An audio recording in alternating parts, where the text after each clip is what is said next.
JK, Ryan, are you been listening to me? Ryan, jumping a little, snapping out of her daydream. Yes, Mr. Jion, the quarterly reports, you need them by 3 p.m. Jungkook leaned back in his expensive leather chair, his eyes sharp, studying her. He was without a doubt the most handsome man Yad had ever seen, but he was also her boss, the CEO, and he was called, well, mostly. Check it. It's 2:55 p.m. You were staring at the wall for a solid minute. He signed, running a hand through his perfectly styled dark hair. Did you get any sleep last night? The question laced with a tiny bite of something that was not strictly professional, made her heart do a little flip. This was the problem, these little moments.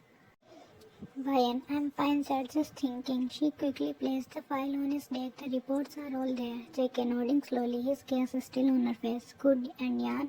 Ryan, yes, sir. JK, the coffee you brought this morning, it was better than usual. Thanks. A simple compliment about coffee, but from Jungkook, it felt like winning a gold medal. He usually just grunted. Ryan, feeling a blush creep up her neck.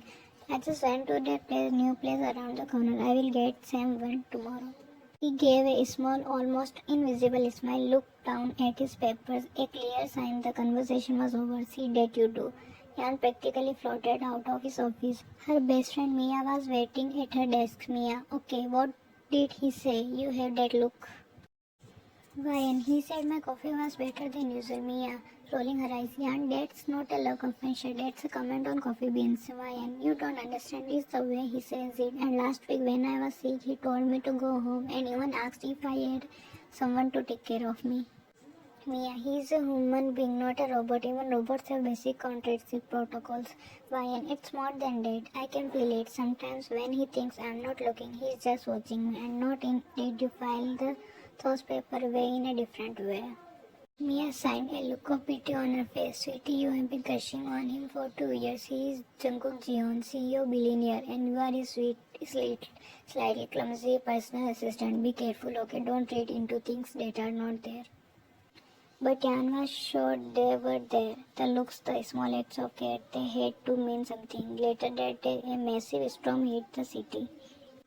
The power in the office flickered in rain lashed against the windows. Everyone was sent home early for safety, but Jan had to finish typing up a last-minute contract for Jungkook.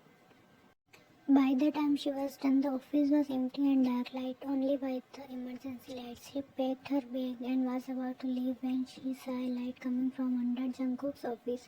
She knocked softly. JK, come in. He was standing by the window watching the storm. He had taken his suit jacket off and his white striped shirt was rolled up to his elbow. He looked tired. Ryan, sir, the contract is in your email. I'm heading out now.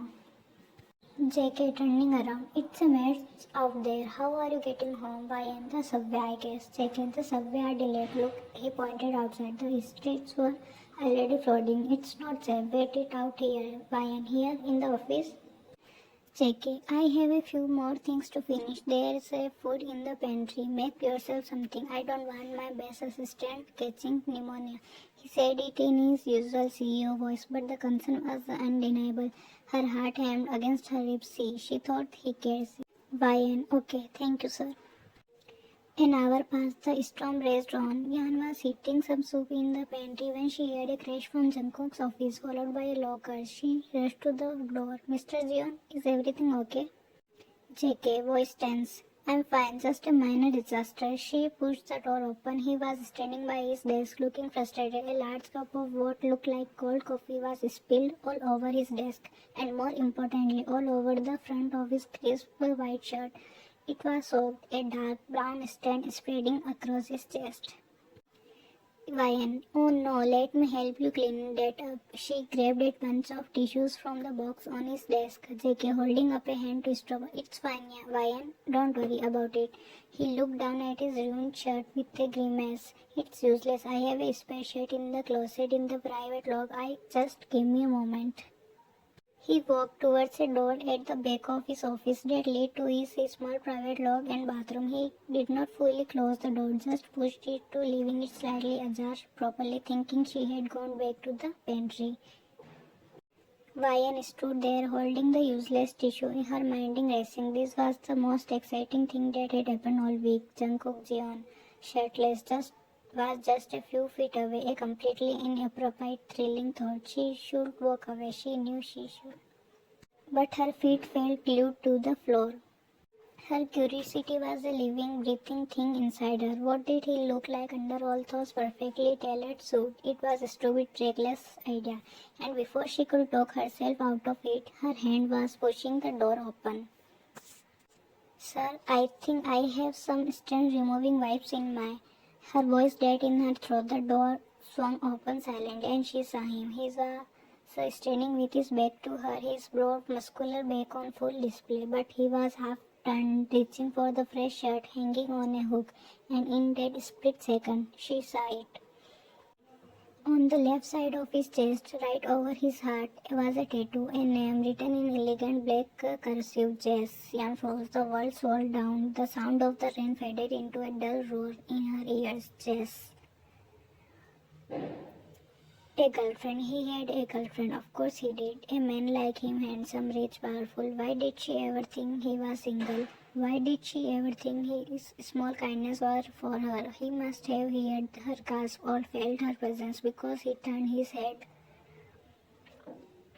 JKYN, he sounded more surprised than angry. He quickly pulled the fresh shirt on, covering the name that was now blurred into her mind.